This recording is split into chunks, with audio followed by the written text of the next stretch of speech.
लगता है कि मेरे यहाँ होने से बहुत से लोगों को तकलीफ हो रही है। शम्सा खातून। खुशामदीद शम्सा।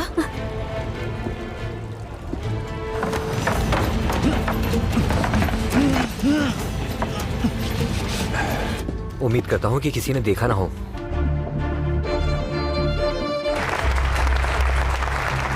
जंग शुरू होने दो ताकि मजा आ जाए।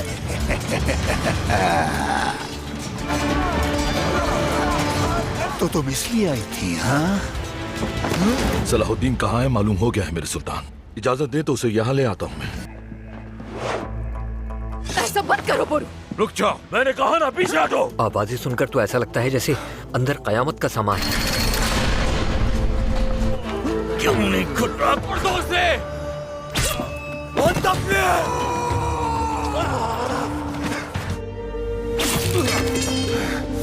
ये नहीं हो सकता। खता की तलाफी कर दी तुमने बोरो। आज के बाद मैं ये करूंगा कि जो भी नदामत के लिए आएगा उसे अपनी पनाह में ले लूंगा। अल्लाह तुम्हारी तलवार की काट और बढ़ाए। आमीन। सलाहुद्दीन,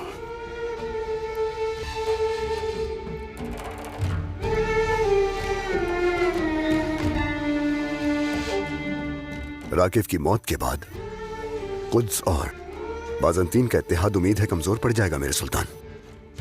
लेकिन फिर भी हमें मोहतात रहना है। वो अमालरिक चैन से नहीं बैठने वाला।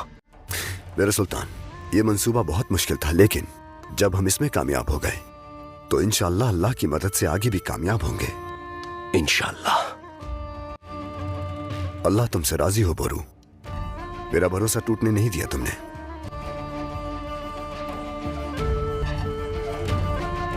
अल्लाह शहीद के दर्जात बुलंद फरमाए। शहीद के दर्जात?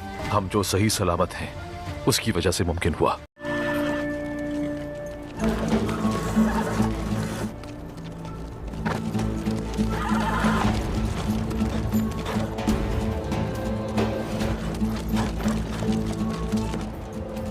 अली,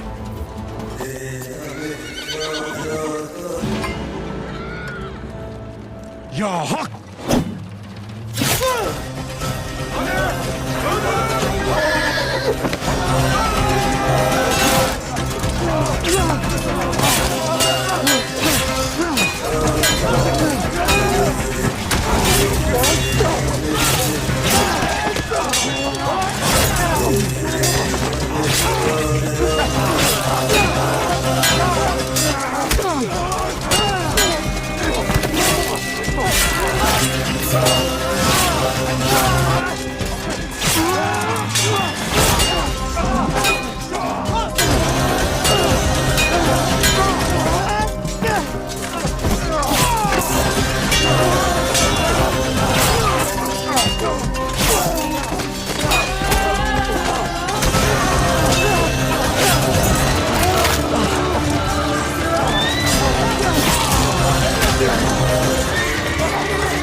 सायरा,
अस्सलाम वालेकुम नाजरीन, इस एपिसोड के आगाज़ में हम देखते हैं लतीफ़ सलाहुद्दीन के पास खड़े थे और बता रहे थे कोड से मुतल्लिक़ इस मसले पर मैंने काफ़ी अरसा काम किया है मेरे वज़ीर। ये कैसे शुरू होता है, कैसे बढ़ता है और इसके तमाम मराहिल और हर चीज़ को मैंने जांचा है। सलाहुद्दीन कहता है मैं समझ गया लतीफ़, फ़िलहाल इसके मुतल्लिक़ किसी से बात ना करना। इसके बाद सलाहुद्दीन आगे बढ़ जाता है और फिर कुदस का मंजर दिखाया जाता है। ताजर आगे बढ़ रहा था। दूसरा आदमी कहता है जनाब आप यहाँ पर नहीं थे, मैं ज़रा बाज़ार में घूमा हूँ। वो बंदरगाह पर सामान की तकसीम में नाकाबिले यकीन हद तक नाकारा हैं। ताजर कहता है माइस हम रहने के लिए जगह नहीं ढूंढ रहे, यहाँ पर हमारा वजीफ़ा ज़्यादा वक्त नहीं तय होगा। इतने में ही पीछे से बालियान आवाज़ लगाता है। अलीसा कहता है दोबारा मुलाकात हो गई है कौंद बालियान, खुदावंद ने हमारे रास्ते आपस में गांठ रखे हैं, ऐसा ही है ना। बालियान कहता है इंसान मामले को मुश्किल करता है, खुदा इसे आसान कर देता है। खुदावंद ने जिस चीज़ को सामान बनाया है उसे पेचीदा बनाने की कोशिश करोगे तो इस नुकसान उठाओगे।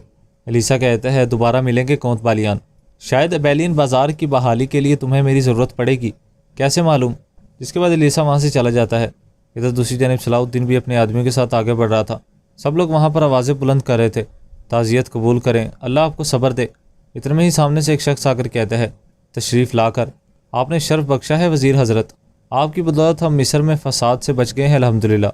सलाहुद्दीन कहता है लेकिन गिफ्त व शनीत अभी भी जारी है, जहाँ तक मैंने सुना है कि आप भी बातें करते हैं, बताएं बाज़ार में कौन क्या कहता है। ताजर कहते हैं खलीफा की बीमारी के मुतल्लिक बात करते हैं कि शमसा खातून। सलाहुद्दीन कहते हैं कौन फैलाता है ये अफवाहें। आदमी कहता है कसम से मैं कह रहा हूँ कि सिर्फ अफवाहें हैं वज़ीर हज़रत, लोगों के मुँह थैलियों की तरह नहीं है कि आप बंद कर सकें, सब लोग बात कर सकते हैं।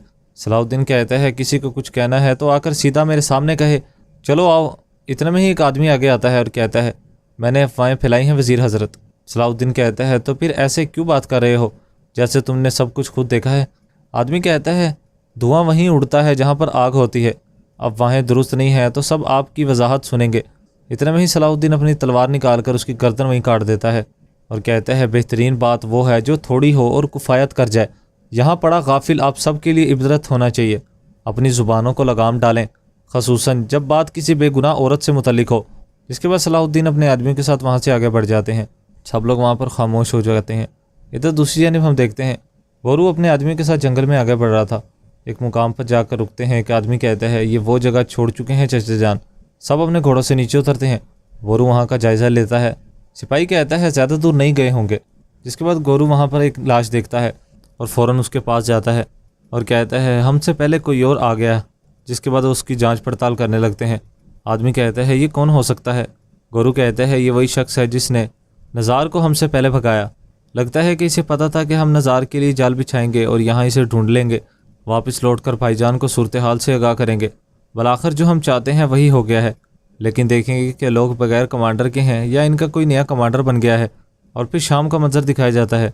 उमर मिला हज़रत खड़े कह रहे थे सुल्तान मुअज़्ज़म आपने एक बार फिर बड़ेपन का सबूत दिया है, आपकी ये बहादुरी यकीनन रायगा नहीं जाएगी। सुल्तान कहते हैं आगाज़ ज़रा दर्दनाक था, लेकिन बोरू का अपने भाई सलाहुद्दीन के साथ आना खैर से भरपूर है। उमर मिला हज़रत कहते हैं इसमें शक नहीं है। सुल्तान कहते हैं इंशाअल्लाह।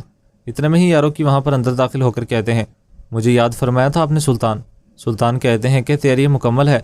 यारों की कहते हैं मुकम्मल है मेरे सुल्तान, लेकिन जब मैं हलब वापस लौटने की उम्मीद कर रहा था आप मुझे काहिरा जाने का हुक्म दे रहे हैं। सुल्तान कहते हैं हालिया वाक़यात के बाद यकीनन ये ज़्यादा बेहतर होगा। एक तो सलाहुद्दीन को वहाँ पर मदद की ज़रूरत है, दूसरा तुम वहाँ पर हमारे जासूस होगे। और फिर काहिरा का मंजर दिखाया जाता है। सलाहुद्दीन पूछ रहे थे नज़ार को किसने कत्ल किया है। बोरू कहता है बदवियों से जिस शख्स को फ़ायदा हो सकता है इसी ने किया है। सलाहुद्दीन पूछते हैं ऐसा किस लिए। बोरू कहता है वो नज़ार की कमान में मौजूद था। बोरू कहता है वो नज़ार की कमान में मौजूद था, बदवियों को अपने साथ ले गया है। सलाहुद्दीन कहता है नज़ार को दफन करने के लिए भी पीछे कोई नहीं बचा, ये मामला नहीं रुकेगा, इस मामले पर नज़र रखो बोरू कहता है जो आपका हुक्म भाई। और फिर जिस खातून के बारे में मैंने आपसे बात की थी राकीफ़ की बेटी सायरा। सलाहुद्दीन पूछता है उसे क्या हुआ है। बोरू कहता है वो काहिरा में है। दरअसल जब मैंने इसे देखा तो समझा कि वो नज़ार के साथ रब्ता करेगी यकीनन। सलाहुद्दीन कहता है हो सकता है कि तुमसे पहले नज़ार को इसी ने ढूंढ लिया हो बोरू। और फिर खलील अंदर दाखिल होकर कहता है वज़ीर हज़रत ताजर अलीसा आपसे मिलने की इजाज़त चाहते हैं। इस एपिसोड का इख्तिताम यहीं पर हो जाता है। अगर आपको एपिसोड पसंद आए तो वीडियो को लाइक कर दें और चैनल को सब्सक्राइब कर दें, साथ ही के बेल नोटिफिकेशन कॉल कर दें। मुलाकात होगी नेक्स्ट वीडियो में। अगर आपका कोई कीमती सवाल हो तो कमेंट बॉक्स में अपनी कीमती राय से ज़रूर आगाह कीजिएगा। इंशाल्लाह आपको बहुत ही जल्द जवाब दिया जाएगा और उसके मुतालिक मालूमात को फ़राहम किया जाएगा। अब मुलाकात होगी नेक्स्ट वीडियो में, तब तक के लिए अपना ख्याल रखें, दुआ में याद रखें और हमारे साथ जुड़े रहिएगा। अल्लाह हाफिज़।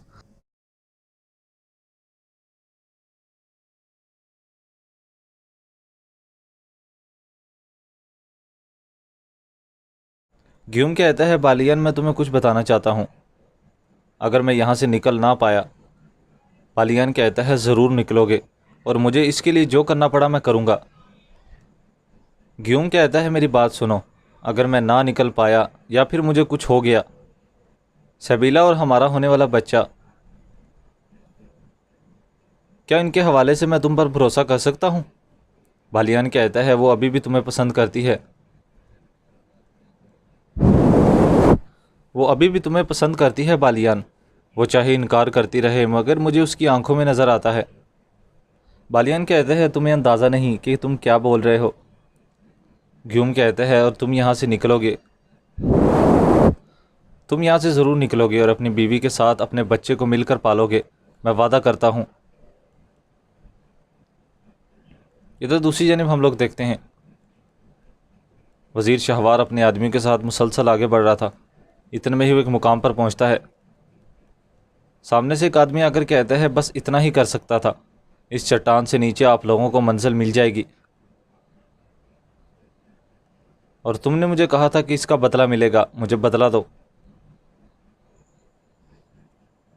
वो दरअसल शातिलोन था और शातिलोन कहता है, हाँ चलो तुम्हें बदला देता हूँ। जिसके बाद वो तलवार निकाल कर उसे वहीं ख़त्म कर देता है और कहता है, वफ़ादारी बेवकूफ़ों का काम है, जीतने वाला वही है जो कि सही वक्त पर गद्दारी करना चाहता है। अगर तुम चाहते हो लुकास, मुझे इस तरह के मुहावरे बहुत पसंद हैं। जिसके बाद हम मुसलसल आगे बढ़ने लग जाते हैं। इधर दूसरी जानिब गज़ा का मंजर दिखाया जाता है, जहाँ पर लकड़ी का कारीगर बहुत बेहतरीन काम कर रहा था। इतने में ही बच्चा वहाँ पर पानी लेकर आता है और कहता है, यह आपके लिए है। कारीगर खड़ा होकर कहता है, देखो तो कौन आया है, यही हमारे लिए शरबत लेकर आया है, तुम्हारा शुक्रिया। जिसके बाद दूसरा आदमी भी उसका शुक्रिया अदा करता है और शरबत ले लेते हैं और वहाँ पर बैठकर पीने लगते हैं। एक आदमी कहता है, इस उम्र में भी कामों में मसरूफ़ रहती हैं खातून, इनका नवासा भी बहुत ज़हीन है माशाल्लाह, इनका नवासा भी माशाल्लाह बहुत ज़हीन है। हमारे जैसे मुहाफिज़ में इससे ज़्यादा फ़र्क नहीं है इस्माइल साहिब, हमारे जैसे हुफ़ाज़ में और इसमें ज़्यादा फ़र्क नहीं है इस्माइल। इसे तमाम आयात कुरानी ज़ुबानी याद है माशाल्लाह, यानी कि बेज़ुबान हाफिज़ है। दूसरा कहता है, क्या कहना चाह रहे हो तुम? आदमी कहता है, सैयदना की खिदमत मुबारक दे रहा हूँ, सैयदना की खिदमत पर मुबारक दे रहा हूँ, तुम्हारी ज़िंदगी शरबत की तरह मीठी हो इंशाल्लाह। अपनी नानी को सलाम कहना और दोबारा आना हमसे मिलने। जिसके बाद बच्चा वहाँ से चला जाता है और दोबारा वो काम में लग जाते हैं। इधर दूसरी जानिब शातिलोन अपनी फ़ौज के साथ आगे बढ़ रहा था। इधर दूसरी जानिब कुछ लोग बैठे थे। इतने में ही उन पर वहाँ पर हमला हो जाता है। शातिलोन वहाँ पर हमला कर देता है। वहाँ पर शोर मच चुका था, शोर मच जाता है, हमला हो गया है, हमला हो गया है। शातिलोन अपने आदमियों के साथ वहाँ पर घुस चुका था और नकाब पहने वहाँ पर मौजूद निहत्ते लोगों को ख़त्म कर रहा था।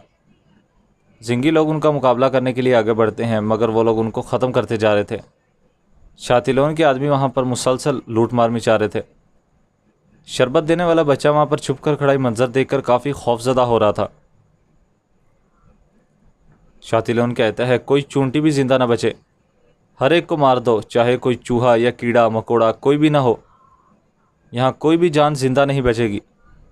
वो सब लोगों को वहाँ पर ख़त्म करते जा रहे थे और बेदर्दी से लोगों का कत्ल कर रहे थे।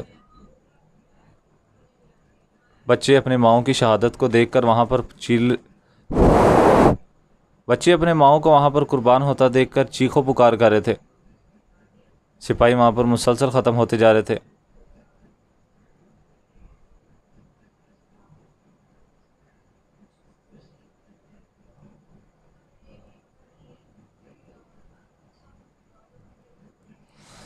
इतने में ही शातिलोन के सिपाही दूसरे मुकाम पर भी पहुंचते हैं। वहां पर ये लोग काफ़ी हैरान हो जाते हैं और फ़ौरन अपने काम काज छोड़कर अपने औजार उठाकर उन पर हमला करने लग जाते हैं। एक सिपाही आवाज़ बुलंद करता है, मुहावज़ों के आने से पहले या फिर हम शहीद हो जाएंगे और या फिर गाजी कहलाएंगे। शातिलोन कहता है, हमला कर दो इन सब पर। जिसके बाद वो दूसरे मुकाम पर भी सिपाहियों पर हमला कर देते हैं और उनको वहाँ पर ख़त्म करने लगते हैं। ये दर्दी से उनको वहाँ पर ख़त्म किया जा रहा था।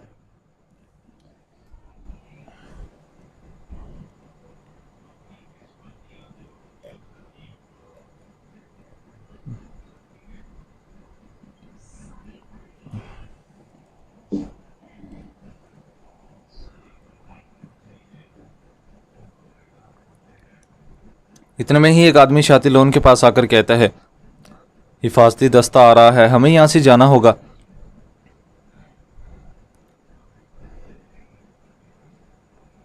तुम्हारी शनाख्त जाहिर होने का खतरा मोल नहीं ले सकते हैं हम।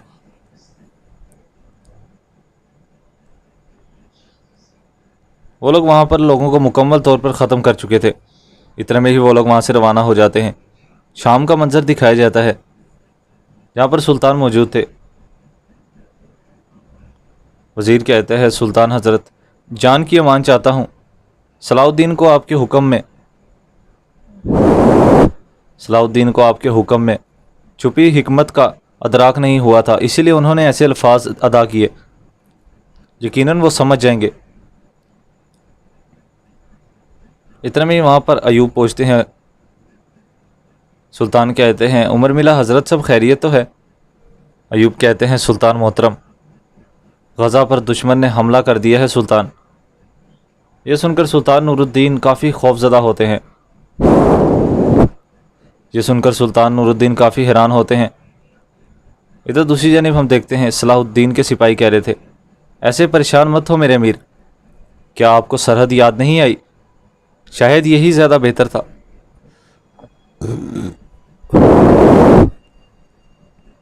सलाहुद्दीन कहता है, शायद यही ज़्यादा बेहतर था। अस्तीज़ कहाँ पर है? क्या उसे नहीं मालूम कि हमें निकलना है? सिपाही कहता है, मालूम तो है मेरे अमीर, लेकिन उमर मिला हज़रत की बात सुनने के लिए गया है, आता ही होगा। इतने में ही वहाँ पर अस्तीज़ पहुँचता है और कहता है, मेरे अमीर, गज़ा पर सैयद हाशिम लोगों। बालियान कहता है, कमांडर माइलिस की मौत के बाद वापस आने वाला गंदम का काफ़िला फौरी तौर पर दोबारा रवाना होना चाहिए। ये मामूली मसला है। शाहूर कहता है, एक भी थैले की कमी के बगैर काहिरा में गले के गोदामों में गंदम तैयार है। जब चाहेंगे काफ़िला तैयार करके कुदस भेज सकते हैं। जिसके बाद बालियान मार्कस को इशारा करता है। मार्कस वहाँ पर सोने से भरी हुई एक संदूक खोलता है। शाहूर उसे देखकर काफ़ी हैरान होता है और कहता है, जनाब अली बहुत फ़याज़ है। बालियान कहते हैं, चूँकि हमने गंदम का मसला हल कर लिया है तो मैं आने वाले अपने ताजरों को फ़ौरन बाज़ार की तरफ मुतवज्जा करना चाहता हूँ। वज़ीर कहता है, जल्दबाजी को समझ रहा हूँ, लेकिन एक और मसला भी है। मिस्र की सरज़मीन हसास पैमाना है। इनके तवाज़ुन में खलल पड़ने की वजह से निकाल दिया जाना ज़िंगियों का मुकद्दर ठहरा है। बालियान कहता है, बेफ़िक्र रहें वज़ीर शाहूर, तिजारत की ज़ुबान और दीन मुश्तरक है। यकीनन हम मुकामी ताजरों के साथ अच्छे मुआहदे करेंगे। वज़ीर शाहूर कहता है, जब ऐसी बात है तो फिर बाज़ार तुम्हारे हवाले है। नील के बाबरकत पानियों की तरह हमारी शराकत दारी मुबारक हो। जिसके बाद वो आपस में मिलते हैं। इधर दूसरी जानिब हम देखते हैं शेरकू अमीर यारों की और अपने आदमी के साथ आगे बढ़ रहा था। इतने में ही सामने से एक सिपाही आता है और कहता है, रास्ता खाली है अमीर मोहतरम। यारों की कहता है, इंशाअल्लाह इस बार सुल्तान को मायूस नहीं करेंगे। शेरकू कहता है, इंशाअल्लाह दरवाज़े के पास मौजूद मुहाफ़िज़ों पर ध्यान देंगे और अंदर का काम आसान हो जाएगा। जैसे हमने बात की वैसा ही होगा। जिसके बाद वो आगे बढ़ जाते हैं। इधर दूसरी जानिब सलाहुद्दीन कह रहे थे, खलीफा हज़रत सुल्तान नूरुद्दीन महदूद ज़िंगी की तरफ से सलाम और सेहतियाबी की नेक ख्वाहिशात के पैगामात लाया हूँ।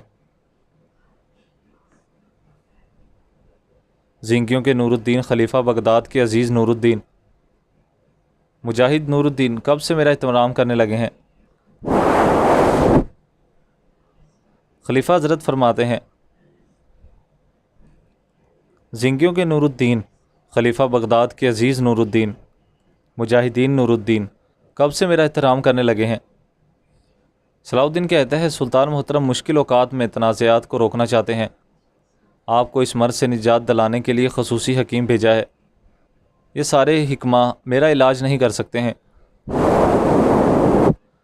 खलीफा कहते हैं, ये सारे हुक्मा मेरा इलाज नहीं कर सके तो ये हकीम क्या इलाज करेगा मेरा। सलाहुद्दीन कहता है, आप जानते हैं कि किसी को नहीं पता कि शिफा देने वाली दवा किसकी तरफ से आएगी। लतीफ़ फितरत में छुपी दवाइयों का माहिर है, काजी फाजिल की तरह।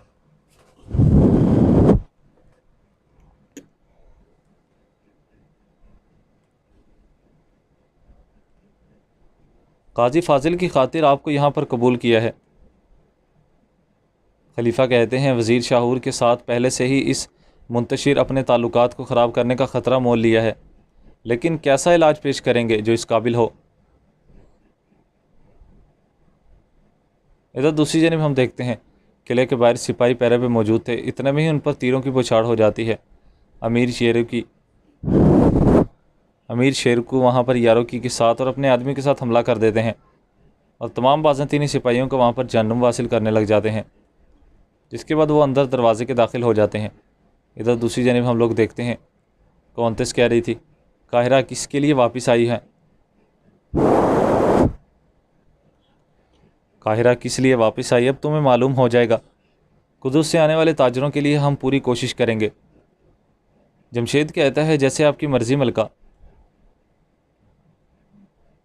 माफ़ चाहिए, माफ़ कीजिएगा हुमैरा खातून। लेकिन वो ज़्यादा देर नहीं ठहरते हैं। इतने में ही बाहर से आवाज़ें आने लगती हैं। ये सुनकर वो काफ़ी हैरान होते हैं और बाहर चले जाते हैं। और फिर गंदम के गोदाम का मंजर दिखाया जाता है, जहाँ पर बाज़ंतीनी सिपाही कामों में मसरूफ़ थे। एक बाज़ंतीनी सिपाही आकर सब में सोना तकसीम करने लग जाता है। इतने में ही वहाँ पर शेरकू अपने आदमी के साथ पहुँच जाता है और उनको वहाँ पर जहन्नुम वासिल करने लगता है। तमाम बाज़ंतीनी सिपाहियों को वहाँ पर ख़त्म किया जा चुका था। बाज़ंतीनी सिपाही मुसलसल ख़त्म होते जा रहे थे। इधर दूसरी जानिब बाज़ार में एक आदमी आवाज़ लगा रहा था, शाहूर ने अब इनको हमारे सरों पर मुसल्लत कर दिया है। जो भी अवाम के ख़िलाफ़ मोतसिब से काम लेगा अंजाम अच्छा नहीं होगा। ताजर कहता है, दरगाम जैसा अंजाम होगा। दूसरा कहता है, जिंगी चले गए हैं, सलीबी काफरों की फ़ौजें आ गई हैं। वज़ीर शाहूर दानिशमंद है, न जाने क्या सोच रहा है। वो लोग वहाँ पर इंतशार फैला रहे थे। इतने में ही बालियान आकर कहता है, सुने, कुदस के शहनशाह मारलिक के हुक्म पर मैं यहाँ पर हूँ। मेरे अल्फाज अब उनके अल्फाज हैं।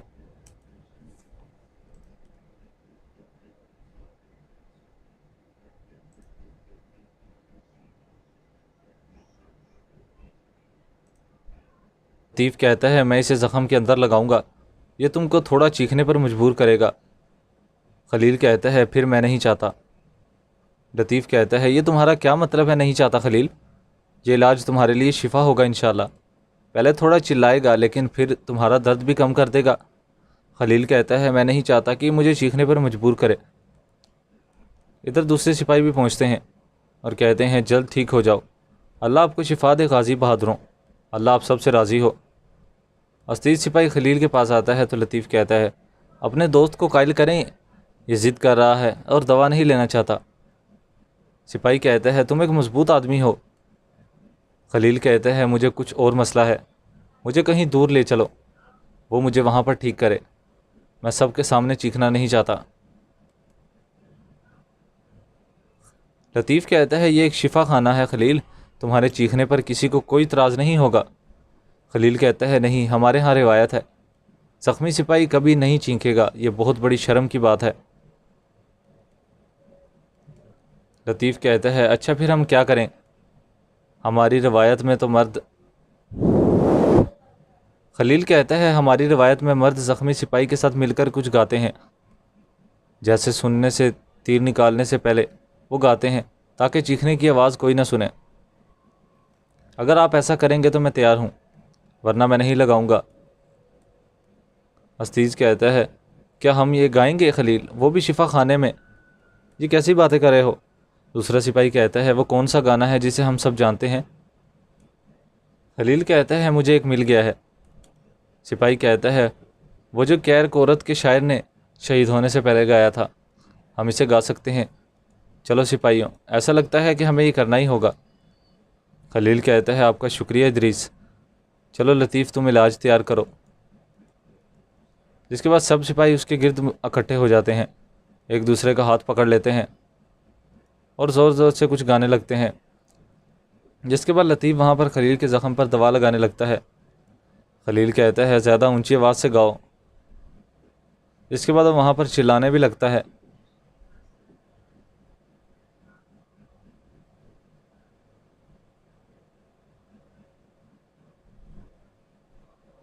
और फिर कुदूस का मंजर दिखाया जाता है जहाँ पर विलियम आगे बढ़ रहा था। सामने से सिपाही आकर कहता है जनाब, जहाँ पनाह ने हुक्म दिया है कि किसी को भी अंदर ना आने दिया जाए।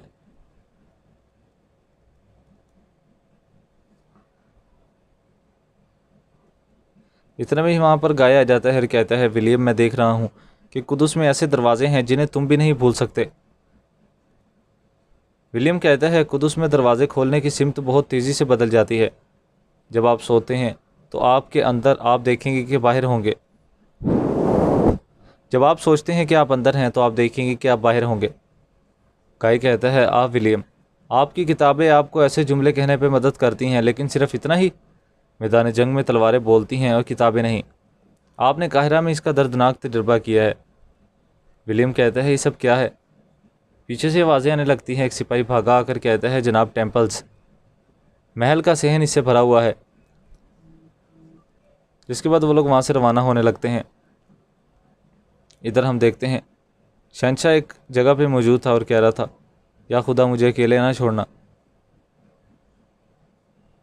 इधर बाहर बहुत से लोग मौजूद थे और बगावत कर रहे थे और कह रहे थे बादशाह कहाँ पर है, बादशाह कहाँ पर है। शटिलोन कहते हैं अब तफरीह शुरू हो रही है। वो बुलंद मुकाम पर खड़ा देख रहा था। इधर हम देखते हैं सबीला भी खड़ी मंजर देख रही थी। बच्चा पूछता है इतने नाराज़ किससे हैं आप? शहजादी कहती है बादशाह से। क्या बाबा की वजह से जंग हारे हैं सब? बच्चा कहता है क्या बाबा की वजह से ही जंग हारे हैं? सबीला कहती है टेम्पल्स हमेशा किसी को इल्ज़ाम देने के लिए तलाश करते हैं बाड्रोन। वो मुसलसल बादशाह कहाँ है कि नारे बुलंद कर रहे थे। इधर विलियम उनके पास पहुंचता है और कहता है तुम महल के सामने क्यों जमा हो गए हो? सिपाही कहता है वजह वाज़िया है लॉर्ड गाय, मिस्र में शिकस्त, हम सब मायूस हैं।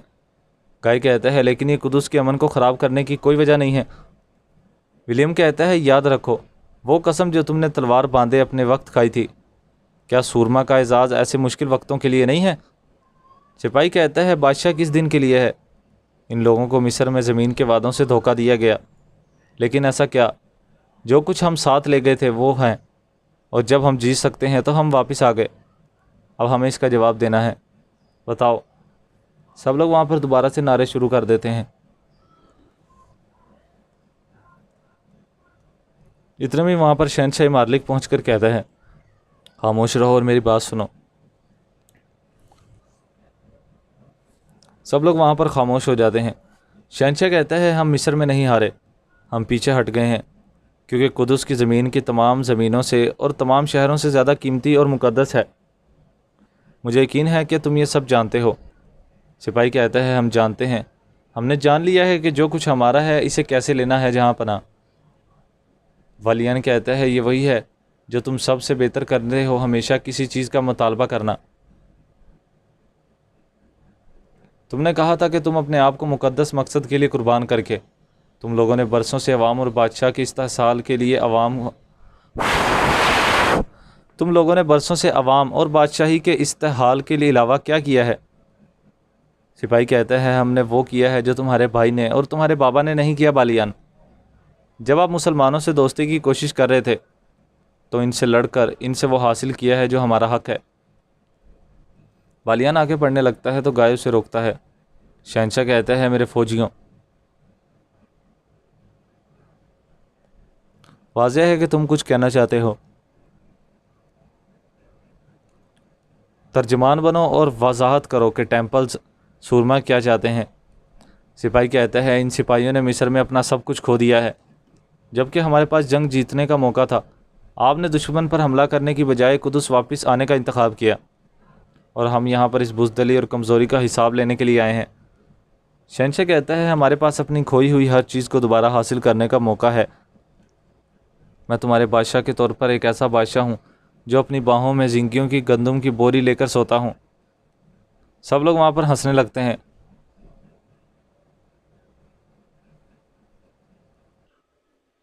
जिसके बाद वो एक संदूक का दरवाज़ा खोलता है, जिसके बाद वो एक छोटा सा संदूक खोलता है। शाटिलोन कहता है, खाक से खाक और राख से राख, इबेलियन के काउंट बालियान, अब सिर्फ इसकी राख ही बाकी बची है। ये सुनकर सबेला काफ़ी ज़्यादा हैरान हो जाती है। सब लोग ये सुनकर काफ़ी परेशान होते हैं। सबेला कहती है, नहीं, ऐसा मुमकिन नहीं है, तुम सब कातिल हो। जिसके बाद वो शाटिलोन पर हमला कर देती है और कहती है, तुम कातिल हो, मैं तुम्हें कभी नहीं छोड़ूंगी, तुम सब लोग कातिल हो। वो शाटिलोन को वहाँ पर इधर दूसरी जानब हम देखते हैं खलील सलाहुद्दीन के पास पहुंचकर कहता है, इधर दूसरी जानब खलील राकीफ़ को लेकर सलाहुद्दीन के पास पहुंचता है। राकीफ़ कहता है, आपने मुझसे मिलने का पैगाम भेजा था वज़ीर हज़रत। हर चीज़ से पहले मैं आपको बताना चाहूँगा कि मैं एक बहुत ही अहम तिजारती मुआहिदा कर आया हूँ। सलाहुद्दीन कहता है, आपने क्या बेचा है और बदले में क्या मिला है? राकीफ़ कहता है, बहुत सी चीज़ें। सलाहुद्दीन कहता है, आपने जो बेचा है वो अगर कैरिक के गारों में पाई जाने वाली शुक्र है तो इससे अपनी उम्मीदें तोड़ दें, क्योंकि मैं इन सब को तबाह कर चुका हूँ। राकीफ़ कहता है, ये सब क्यों किया? क्या आपने ये ऐसे किया है? मुझे नहीं मालूम। आपने ये कैसे किया है? मुझे नहीं मालूम। वो सामान। सलाहुद्दीन कहता है, वो फसीले काटने के लिए तुम जिन गुलामों पर जुल्म करते थे वो भी अब तुम्हारे दरमियान नहीं रहेंगे ताजर राकीफ़। इधर दूसरी जानब कारा तैगन बहुत से कागजात देखकर कह रहा था, ये भी हो गया है, ये सब्ज़ी के सौदागरों के लिए है। ये सब्ज़ी के सौदागरों के लिए तो नहीं है, लेकिन ये सब्ज़ी के सौदागरों के लिए ही है। वो वहाँ पर काफ़ी कशमकश में था। वो कह रहा था, ये ज़ेवरात के सौदागरों के लिए है। ज़ेवरात के सौदागरों के लिए? तुमने इसे सब्ज़ी के सौदागरों के लिए मुख्तस किया था कारा तैगन। चलो ज़रा ख़ुद को थोड़ा संभालो, ये ज़ेवरात के तस्वरों के लिए है।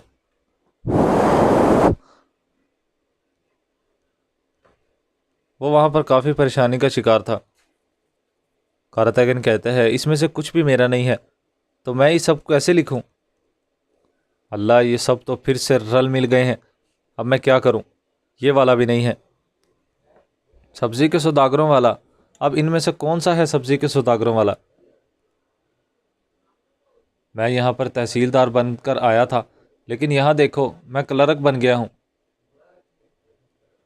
अपने दिमाग को थोड़ा ठिकाने लगाओ कारा तैगन। चलो फिर से शुरू करते हैं। इस तहसीलदारी में पैसे जमा करना अच्छी बात है, लेकिन मेरा हिसाब किताब से कोई लेना देना नहीं है। काश कोई अगर ये सारा काम कर दे। इतने में ही वहाँ पर सिपाही पहुँचते हैं। कारा तैगन कहता है, आओ जाओ, मुझे बचाओ, तुम ठीक वक्त पर आए हो, आ जाओ यहाँ पर। ये एक तुम लो और इदरीस ये तुम लो।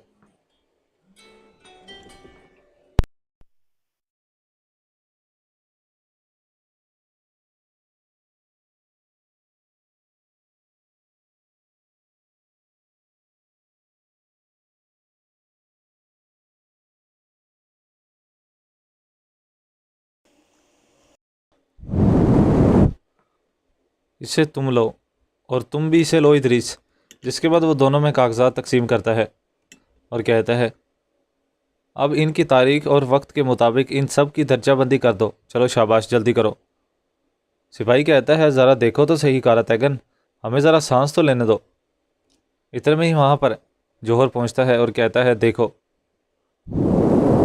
कारा तैगन कहता है, देखो लानती बदसूरत आदमी आया है। ये बिच्छू यहाँ पर क्या लेने आया है? ये यहाँ की बरकतों को भी अपनी नहुसत से ख़त्म कर देगा। निकल जाओ यहाँ से। सिपाही पूछता है तुम यहाँ पर क्यों आए हो?